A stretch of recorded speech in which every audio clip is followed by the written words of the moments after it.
இல்லன்னு எப்படி சொல்றீங்க சொல்லுங்க ஐயா. அது வந்து அக்வாமேன் படம் பார்த்திருக்கீங்களா ஐயா? அக்வாமேன் 1000 படம் இருக்குட்டாங்க, ஒண்ணுமே அக்வாமேன் படத்துல வர ட்ரிடென்ட்னு இருக்கும். நீங்க படத்துல பாத்தீங்கன்னா தெரியும். அது வந்து ஒரே ஒரு நபியை பத்தி இங்க எங்கோ ஒரு ஊர்ல படம் எடுத்ததுக்கு மவுண்ட் ரோட்ல வந்து அவ்வளவு கலவரம் பண்ணாங்க முஸ்லிம்ஸ். நீங்க வந்து ஒரு திருசூலம் எங்க பாருங்க, நமக்கு வந்து நம்ம மதம் சார்ந்து இயங்குறது கிடையாது. நம்ம நண்பர்கள் வந்து எல்லாருமே வந்து நமக்கு வந்து ரொம்ப தோழமையா பழகுறாரு. புரியல? நீங்க திருசூலம் சொல்றது அநியாயம். அது சூழமே ஐயா. அது வந்து அக்வாமேன் படம் பார்த்திருக்கீங்களா? அக்வாமேன் படம் நாயகா பாக்கணும். நீங்க வந்து பொருள் அதாங்க நீங்க தவறா எடுத்துக்கிட்டீங்கன்னு நினைக்கிறேன். சென்னையில தான் வியாபாரம் பண்றீங்க, இந்துக்கள் கிட்ட தான் வியாபாரம் பண்றீங்க.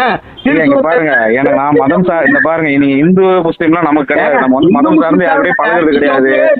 யாரா வேணா இருக்கட்டும், நம்ம அது பிரச்சனை கிடையாது. என்ன நீங்க நீங்க கருத்து சொன்னீங்கன்னா நீங்க வந்து பொறுமையா சொல்லுங்க. ஏன் நீங்க கோவப்படுறீங்க? நீங்க சொன்னா கண்டிப்பா நாங்க எடுத்துப்போம்.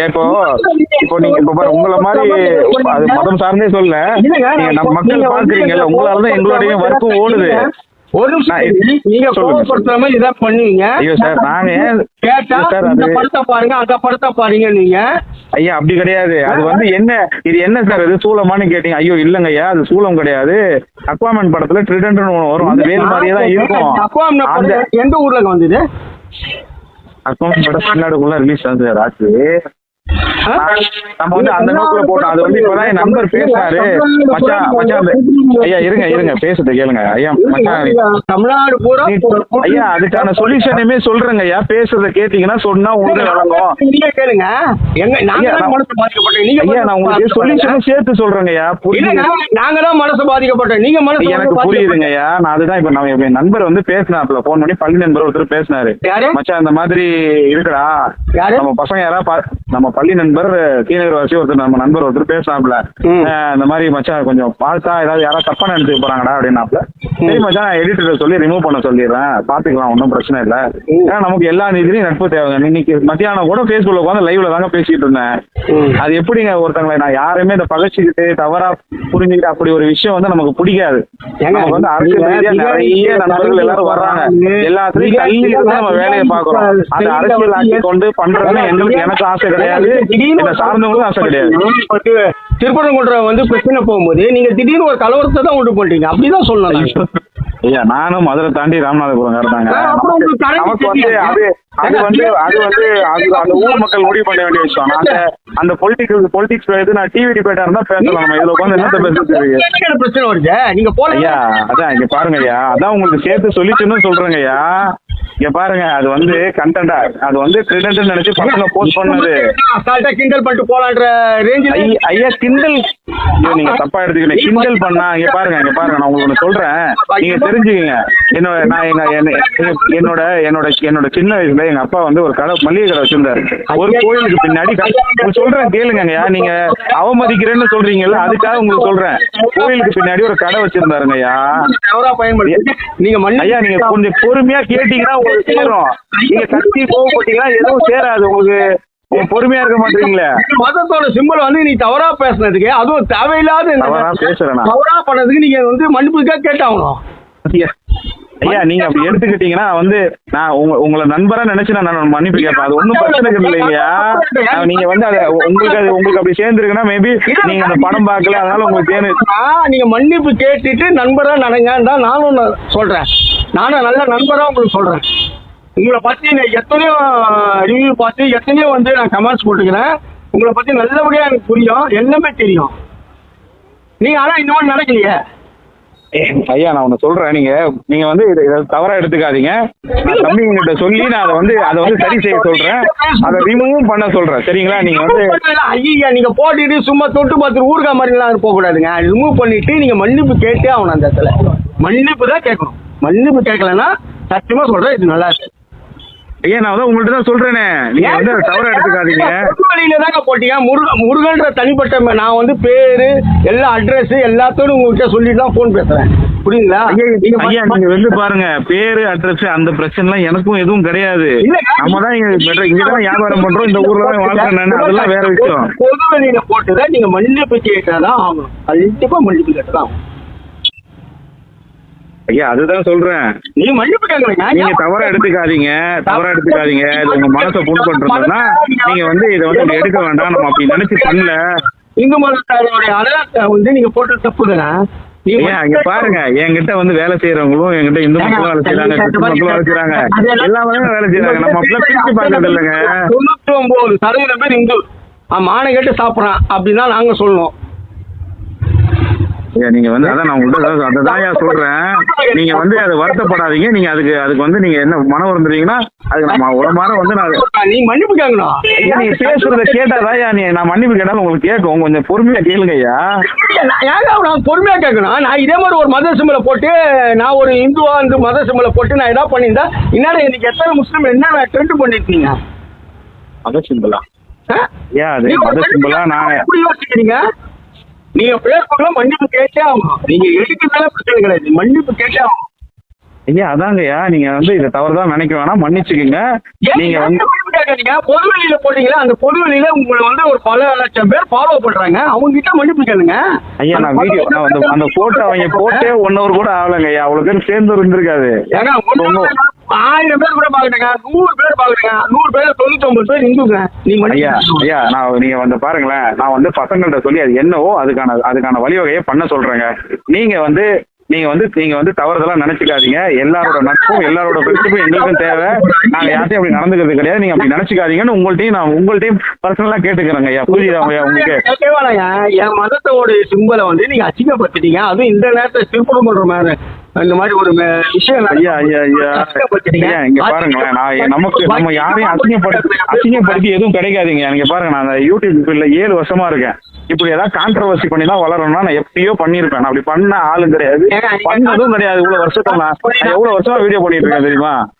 அதாவது எத்தனை முஸ்லிம்கள் என்ன வியாபாரம் பண்ணாலும் அங்க இந்துக்கள் வந்து வியாபாரம் பண்ணாலும் ஐயா நீங்க பாருங்க, வியாபாரத்தை விடுங்க. நான் வியாபாரம் வந்து கூட நம்ம மனிதர் பார்த்து வியாபாரம் பண்றது கிடையாது. என் கடைக்கு வந்து வச்சுக்கீங்களேன், மாற்றுத்திறனாளிகள் எல்லாம் இலவசமா உணவு கொடுக்குறேன். எல்லாம் எதுக்கு நான் மதம் பார்த்து கொடுத்துக்கிட்டு இருக்கேன்? எப்படிங்க நீங்க என்னங்க எதோ பேசுறீங்க? நீங்க மதம் பார்த்து பேசுறேன், இதை பார்த்து அப்படிலாம் இல்லைங்கய்யா. நான் நீங்க வந்து அப்படி தவறா எடுத்துக்காதீங்க. அப்படி நினைக்கிற ஆளும் கிடையாது. நீங்க யாரை விசாரிச்சாலும் தெரியும். நீங்க யூடியூபர்ஸே யாரை கேட்டாலும் அப்படி ஆள் எப்படின்னு கேட்டு பாருங்க. என்ன நிறைய பேருக்கு பாயின்னு கூட தெரியாது. இல்ல தம்பி, நீங்க எதா ஓகேப்பா, எதா இருந்தாலும் ஓகே. நீங்க வரப்பா தம்பி, நீங்க ஸ்டார்ட் பண்ணுப்பா. சொல்லுங்க. நீங்க வந்து இப்போ போட்ட பதிவுக்கு நீங்க வந்து பகிரமா மன்னிப்பு கேட்டாவும். ஐயா நீங்க எங்க இருக்கீங்க? எந்த ஊருங்க ஐயா? நீங்க என்னவோ சொல்றீங்களா? நான் திருவல்லிக்கேணிங்க, முருகன் சொல்லி பேர் போடுறேன், நம்பர் போடுறேன், பேஸ்புக்ல எல்லாம் போட்டேன். பிஜேபியில் இருக்கிறேன், திருவல்லிக்கேணி பெரிய விநாயகர் வைக்கிறேன். இதுக்கப்புறம் என்னங்க வரும் உங்களுக்கு? ஐயா இங்க பாருங்க ஐயா, நமக்கு அரசியல் ஆகாதுங்க ஐயா. நம்மள நிறைய அரசியல் கட்சியில கேட்டுக்கொண்டு நம்ம கம்முன்னு இருக்கோங்க ஐயா. நீங்க இதை அரசியலா நீங்க வந்து எதுவுமே என்ன வச்சு பயன்படுத்திக்காதீங்க ஐயா. நம்ம அரசியலுக்கு நமக்கு ரொம்ப தூரம். இன்னும் சொல்றேன்னா, இன்னும் உங்களுக்கு ஓப்பனா நான் சொல்றேன், ஒரு விஷயம் சொல்றேன், நீங்க இதெல்லாம் தெரிஞ்சுக்கோங்க. அரசியல் கட்சிகள் எல்லாமே வந்து இன்ஃபுளுசர்ஸ் மார்க்கெட்டிங் எல்லா கட்சியுமே கேக்குறாங்க. நான் எந்த கட்சிக்கும் சாராம என் வேலையை பாக்குறேங்கய்யா. நீங்க அதை வந்து நீங்க புரிஞ்சுக்கங்க. நீங்க இதை வந்து அது வந்து இது மத சிம்பலும் கிடையாதுன்னு சொல்லிட்டேன். நீங்க அதை தவறா எடுத்துக்காது. என்ன ஊருன்னு கேட்டீங்க? திருவல்லிக்கேணி சென்னைன்னு சொல்றேன். ஐயா எனக்கு திருவல்லிக்கேணிக்கு பிரச்சனை இல்லையா, நான் அதை பத்தி பேசலைங்கய்யா. நான் என்ன சொல்றேன்னா, நீங்க அது வந்து நீங்க அது சொல்லவே கிடையாது. நீங்க தவறுதெல்லாம் நினைச்சுக்கிட்டீங்க. அதை அதனால சரி, நீங்க நினைச்சாலும் சரி, அதை நினைச்சுக்காதீங்க ஐயா. உங்க மனசு புண்பட்டுருந்தா சாரிங்க. நீங்க போட்ட பதிவுங்க அதே பதிவுல வந்து மன்னிப்பு ஐயா அதுதான் சொல்றேன். நான் மன்னிப்பு கேட்கறத விட உங்களுக்கு அதை நீக்கம் பண்ணாதான் ஒரு அடுத்த நபர் நீங்க சொல்ற ஒரு அர்த்தம் வந்து எனக்கு இப்ப புரிஞ்சுது. நீங்க கேளுங்க ஐயா, இங்க கேளுங்க. அப்படி கிடையாது. நான் வந்து இப்ப நீங்க ஒரு விஷயம் சொல்றீங்களே, எனக்கு ஒண்ணு சொல்றீங்க, நான் ஒரு கருத்தை நீங்க எனக்கு முன்வைக்கிறீங்க. இந்த மாதிரி தம்பி, இந்த மாதிரி வச்சீங்கன்னா தவறுதெல்லாம் மக்களுக்கு போயிடும். நீங்க இது சூழம் இல்லைன்னு சொன்னாலும் அவங்களுக்கு வந்து இது சூழல்னு நினைச்சுப்பாங்க. இப்ப எனக்கே தெரியல பாருங்க. நீங்க படம்னு சொல்றீங்க, ஆனா எனக்கு தெரியலன்னு சொல்றீங்க. தயவு செய்து அந்த புகைப்படத்தை அழிச்சிருங்க. நீங்க வந்து ஏதோ இது படத்தை வச்சு போட்டீங்க அப்படின்னா சொல்ல, பகிரமா வந்து நீங்க சூழத்தை தான் போட்டீங்க. அடுத்து விட்டீங்கன்னா நீங்க வேலை போடுவீங்க. நான் வந்து இதை தெளிவா உங்ககிட்ட சொல்றேன். நீங்க பாருங்க, அது கிடையாதுங்கய்யா. நீங்க அதை எப்படி இருந்தாலும் ஒரு ஸ்கிரீன்ஷாட் கண்டிப்பா எடுத்து வச்சிருப்பேன். நீங்களே வந்து நீங்க வந்து உங்க வீட்டுல இருக்க சின்ன பசங்கள்ட்ட கேளுங்க. அது வந்து ஒரு படத்துல வர ஒரு காமிக்கல் கேரக்டர். தமிழ்நாடு குழந்தைங்களை பார்த்தவரை அது சூழம் சொல்லுவாங்க. இல்லங்கய்யா, தமிழ்நாட்டு பசங்க எல்லாம் தெரியுங்கய்யா. ஒரு அம்மன் ஐயா, நீங்க உங்களுக்கு தெரியலன்றதால அப்படி நினைச்சுக்கிறீங்க. நான் அதான் சொல்றேன். நீங்க அது முதல்ல அது ஒண்ணும் கிடையாது. உங்களோட விருப்பத்துக்காக இப்ப நான் உங்கள்ட்ட மெசேஜ்ல பேசிக்கிட்டே பசங்களுக்கு மெசேஜ் பண்ணி ரிமூவ் பண்ணுங்கடான்னு மெசேஜும் பண்ணிட்டேன். இன்னொரு நீங்களே போய் 5 நிமிஷம் கழிச்சு பாத்தீங்கன்னாலும் இருக்காது. நீங்க மன்னிப்பு கேட்கறதுக்கு நாங்க விட மாட்டேங்க. இல்ல, நான் பகிரங்கமா மன்னிப்புனா என்ன கிடையாது. பகிரங்கமா மன்னிப்பா என்ன, நம்ம ஏதாவது நீங்க வந்து ஒரு விஷயம் கேக்குறீங்கல்ல, உங்களுடைய மன உறுத்தலுக்காக நான் அதை கேக்குறேன். உங்கள்ட்ட சொல்றேங்கய்யா. நீங்க வந்து இதை வந்து நீங்க இப்படி இதை வச்சு இது வந்து அரசியல் கிடையாது. புரியல. நாட்டுல வந்து ஏதோ ஒரு அல்லாவை பத்தி தப்பா போட்டதுக்காக மவுண்ட் ரோடு ஸ்ட்ரைக் பண்ணாங்க. அப்ப எங்களுக்கு மன உளைச்சல் வரலையா? அல்லாவை பத்தி பண்ணதுக்காக மவுண்ட் ரோட்ல ஐயா புரிஞ்சுக்கங்க. நீங்க சொல்றீங்கல்ல அந்த மாதிரி மேட்டர் எல்லாம் நமக்கு செட் ஆகாது. நீங்க புரியுதான்னு தெரியல உங்களுக்கு. இப்ப மவுண்ட் ரோட்ல பிரச்சனை பண்றாங்க, அந்த மாதிரி மேட்டர் எல்லாம் நமக்கு செட் ஆகாது. இவருக்கு இந்துக்கள் வந்து சாப்பிடாதீங்க, நாங்க பிரச்சாரம் பண்ணுவோங்க. என்ன நீங்க பிரச்சாரம் பண்ணுங்க நான் சொல்லணும்னு கேக்குறீங்களா? இல்ல நீங்க வந்து எனக்கு என்னதான் உங்களுக்கு தேவைன்னு சொன்னீங்கன்னா நான் புரிஞ்சுக்கிறேன். நான் உங்களுக்கு கிளியரா புரிய வைக்கிறேன். உங்களுக்கு வந்து நீங்க பாருங்க நீங்க பாருங்க நிதானம் தாங்க நமக்கு வந்து ஒரு விஷயத்தை அண்டர்ஸ்டாண்ட் பண்ண வைக்க. நீங்க புரிஞ்சுக்கீங்க. நீங்க பெரிய வயசுல கண்டிப்பா எனக்கு தெரிஞ்சு நீங்க என்ன பெரியவரா தான் இருப்பீங்கன்னு நான் நினைக்கிறேன். அப்படி இல்ல, எங்க பாருங்க ஐயா, உங்களுக்கு பர்சனலா நீங்க வந்து பாதிக்கப்பட்டிருக்கலாம், நீங்க அந்த மாதிரி ஃபீல் பண்ணலாம், உங்களுக்கு அந்த மாதிரி இருக்கலாம். எனக்கு அப்படி கிடையாது. எனக்கு வந்து இந்து முஸ்லீம் எல்லாம் ஒண்ணுதான். எனக்கு அப்படிதான் எல்லாரும் பழகுறாங்க, நான் அப்படிதான் பழகுறேன். இப்போ என் நண்பன் ஒருத்தன் என் கூட ஒரு ஷூட் எடுக்கிறான், பேரு சக்திவேலு. அவனோட கல்யாணத்தை நான் போய் கருமாரியம்மன் கோயில தான் கல்யாணம் பண்ணி வைக்க போறேன். நான் தான் போறேன் கூட நின்று, மொத்த செலவு நான் தான் பாக்குறேன். புரியுதா? நாங்க வந்து அப்படிதான் இருக்கிறோமே தவிர நீங்க சொல்ற மாதிரி பிரிஞ்சு நான் கிடையாது. அது உங்களோட இதுவா இருக்கலாம், உங்களோட கருத்தா இருக்கலாம், உங்களோட இதுவா இருக்கலாம். போனபோது நான் கேட்கதான் சொல்லுவேன் ஐயா. அதுதான் உங்களுக்கு சொல்றேன். நீங்க வந்து அதை தவறா எடுத்துக்கிட்டீங்க. உங்களோட மன உளைச்சல் ஆகிற மாதிரி இன்னும் 4 பேருக்கு ஆகும் அப்படின்றது எனக்கு புரியுது. நீங்க இப்ப என் ஃப்ரெண்டு ஒருத்தர் போன் பண்ணாரு. அவர் தான் சொன்னாரு, மச்சான் இது வந்து இன்னொருத்தவங்களுக்கு வந்து தப்பா போயிடும் மச்சான், நீ என்னன்னு பாத்துட்டு கொஞ்சம் ரிமூவ் பண்ற மச்சான், யாராவது தப்பா நினைச்சுக்க போறான்னா நீங்க அதே மாதிரி ஒருத்தர் கூப்பிடுறீங்க. நீங்க கால் பண்ணீங்கன்னா திருப்பி தானே போன் பண்ண, யாரோ கால் பண்றாங்க நம்ம நோண்டுறாங்க, நான் பண்ணிட்டு இருக்கேன். நீங்க சொல்லுங்க. நான் வந்து அப்படி தட்டி கழிச்சு ஒரு போன் எடுக்கக்கூடாதுன்னு கூட ஏதாவது நினைச்சேன். நீங்க பண்றீங்க, நான் எடுக்கிறேன், ரெஸ்பாண்ட் பண்றேன். அது வந்து எதுக்கு தெரியுங்களா? அது வந்து மதக்காக கிடையாது. நீங்க என்ன நம்பி என்னோட வீடியோவை நீங்க ஒரு செகண்ட் பார்த்தாலும் அதுக்கு நான் வந்து கடமையோட இருக்கணும்ன்ற ஒரு காரணம் தான். உங்களை எதிர்க்கணும்ன்ற காரணம் எனக்கு கிடையாது. இதெல்லாம் கதை பாருங்க. நான் உங்கள்கிட்ட வந்து கதை சொல்லல, நான் உங்கள்கிட்ட வந்து என்ன இருக்கோ அதான் சொல்றேன். நீங்க வந்து நேர்ல என்னோட வாழ்க்கையை வந்து பாக்குற நபர் யாராவது தெரிஞ்சுக்கிட்டு நீங்க கேட்டாலும் அவங்களும் அதே தான் சொல்லுவாங்க. நான் உங்களுக்கு என்ன கதை சொல்றேன்னு சொல்றீங்க. தப்பா போட்டு ஒரு பதிவு போறீங்க, நீங்க மன்னிப்பு கேட்டுதான் ஆகணும். அந்த போட்டோவை நீங்க கீழே வரைக்கும் ஜூம் பண்ணி பாத்தீங்களா தெரியலையா ஐயா? அது வந்து ஷேப்ல வர்ற ஒரு கரண்டிங்க ஐயா. உங்களுக்கு கரண்டி நான் என்ன சொல்றேன்னு தெரியலையே. அது வந்து ஹை லெவல் போர்க் அப்படின்னு சொல்லுவாங்க. உங்களுக்கு அந்த போர்க்கை நான் எப்படி சொல்றதுன்னு எனக்கு தெரியலையே. ஒரே ஒரு கறி பீஸ் தின்னுன்றதுக்காக மவுண்ட் ரோட கலவரம் பண்ணாங்க.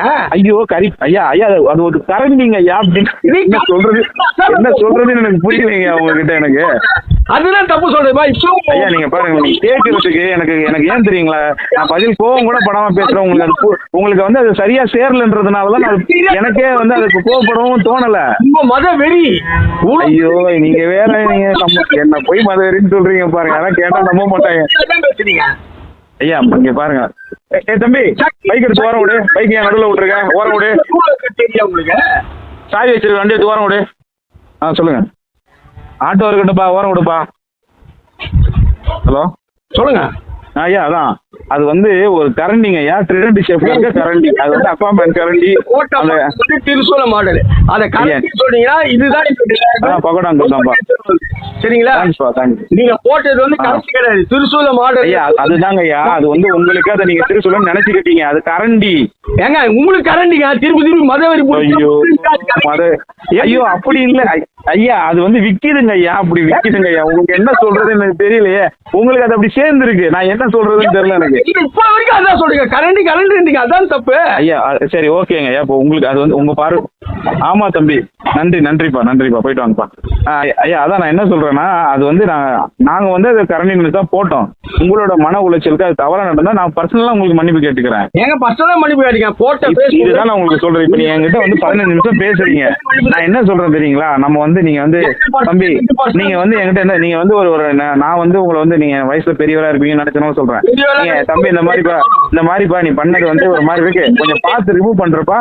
நம்ம நட்பு ரீதியா இருக்கோம், உங்க வீடியோலாம் நாங்க ரெகுலரா பாக்குறோம், நீ நல்லா பண்ணுப்பா அப்படின்னு நீங்க ஒரு வாழ்த்து சொல்லி வச்சீங்க. அதுதான் நீங்க எனக்கும் ஒரு நட்பு ரீதியா இருக்கும், உங்களுக்கு நம்ம மூச்சு பிச்சு பேசுறீங்க பாத்தீங்களா, அதுவே தப்பு. நான் கேட்டுறேங்க அப்படின்னா முடிஞ்சு போச்சு. நான் பேசுறேன் இங்க பாருங்க, நான் வந்து வேலையில ஓடிட்டு இருக்கேன், கண்டிப்பா ஏதாவது மிஸ் பண்ணிடுவேன். மிஸ் பண்ணதுக்கு அப்புறம் என்ன பிரதர் பண்றேன்னு சொல்லிட்டு என்ன பிரதர் அப்படின்னா அப்புறம் உங்களுக்கு மன வருத்தம் ஆகக்கூடாதுன்னு நானும் கிளியரா சொல்றேன். சரின்னு சொல்லிட்டு வச்சுட்டு போய் எனக்கு எவ்வளவு நேரம் நீங்க சொல்லுங்களேன். நீங்க மன்னிப்பு கேட்டுதான் நீங்க மன்னிப்பு கேட்டு அதுதாங்க உங்கள்கிட்ட சொல்றேன். அது வந்து உங்களுக்கு தவறுதெல்லாம் அது சேர்ந்துருச்சு, உங்களுக்கு வந்து சூழமா சேர்ந்துருச்சு, அது உங்களுக்கு அப்படி தோணிருச்சு. அது ஒரு கரண்டிங் ஐயா. அதை பார்த்து அந்த இமேஜ ஃபுல்லா ஜூம் பண்ணி பார்த்தா கீழே பிரியாணி கரண்டிங் தாங்க இருக்கும். அது அதுதாங்க சொல்றேன், அது கரண்டிங்கய்யா. நீங்க நான் உங்களுக்கு ஒரு சரி உங்களுக்கு நீங்க என்ன நம்பாதீங்கய்யா, என்ன விட்டுருங்க. அந்த இது இருக்கு, நீங்க அது சூழம்னு நினைக்கிறீங்களே அதை ஜூம் பண்ணி ரவுண்டு போட்டு கூகுள் லென்ஸ் இருக்கு இல்லையா, அதுல நீங்க தேடினீங்கன்னா அது என்னன்னு காமிக்கீங்க பாருங்கய்யா. தேடி பார்த்துட்டு கூட என்கிட்ட வந்து பேசுறீங்க, நான் நிறுத்தி தர்றேங்கய்யா, ஒன்னும் பிரச்சனை இல்ல. கூகுள்ல பாரு, அதுல பாரு, படத்தை பாருன்னு தான் கேக்குறேன். ஐயா அப்படி கிடையாது. இப்போ நமக்கு ஒரு விஷயம் தெரியலன்னு வச்சீங்கன்னா, இப்ப இருக்க காலகட்டத்துல கூகுள்ல தானே பாக்குறோம், வேற எதுலங்கய்யா பாக்குறோம். நீங்க எதுல பார்த்து தெரிஞ்சுக்கிறீங்க? நெட்ல தானே பார்த்து தெரிஞ்சுக்கிறீங்க. நெட்ல பார்த்தாலே தெரியுது உங்களுக்கு சொல்றேன். தெரியும், நான் நெட்ல போனேன். அதுதான் நீங்க தப்பா சேர்ந்துருந்தாங்க உங்களுக்கு சொல்றேன். நான் தான் சொல்றேன் தப்பா தான் போயிட்டீங்க. சரிங்க அதை நான் என்னனோ அதை நான் சரி பண்றேன். நீங்க அதாங்க நான் சரி பண்றேங்க. வேற நான் உங்களுக்கு என்ன பண்றதுன்னு தெரியல, நான் சரி பண்றேன். நீங்க வந்து எதையும் மனசுல எடுத்துக்காதீங்க. நான் உங்களுக்கு பர்சனலா ஒரு தம்பியாவோ நண்பராவோ உங்கள்ட்ட நான் கேட்கறேன். நீங்க எதுவும் மனசுல நீங்க மன்னிப்பு மட்டும் கேளுங்க, அவ்வளவுதாங்க. வெளிப்படையா மன்னிப்பு கேளுங்க.